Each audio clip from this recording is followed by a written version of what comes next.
As prosecutors prepare for Karen Read's second murder trial, they're now asking for records of an interview she did last year with Boston Magazine. Kirsten Glavin is at Norfolk Superior Court to explain. He had to have gotten hit by a car or by a snowplow. As murder suspect Karen Read continues to sit down with various media outlets to tell her story. He's here with me and he's dying. The state of Massachusetts is now digging into those interviews. Prosecutors asking for a court order to compel Boston Magazine to hand over all communications between their reporter Gretchen Voss and Read.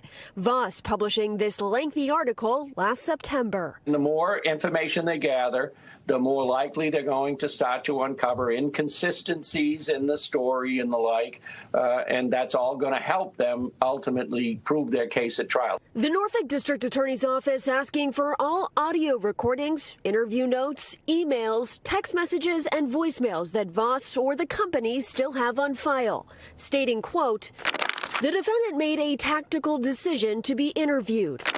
This isn't the first time they've asked for this information." Judge Beverly Cannoni previously granting them access to the on-the-record audio recordings, but prosecutors say they were heavily redacted. They still have a lot of holes to fill, but what they're obviously doing is quite aggressively trying to fill those holes and correct some of the mistakes that we all saw in the first trial. The Commonwealth arguing that there are contradictions in the interviews Read has been giving the example of alcohol consumption the night John O'Keefe died. They claim in this article, Read's explanation of how much she had to drink was different from what she told reporters in an interview with 2020. I think there's a likelihood that some of those interviews will be played during the next trial.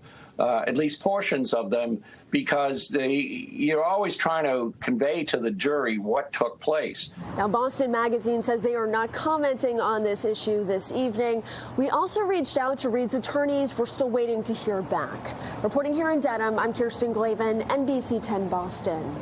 You can scan the QR code on your screen for our extended coverage of the Karen Read murder trial. You can also go to NBC10boston.com/Karen Read.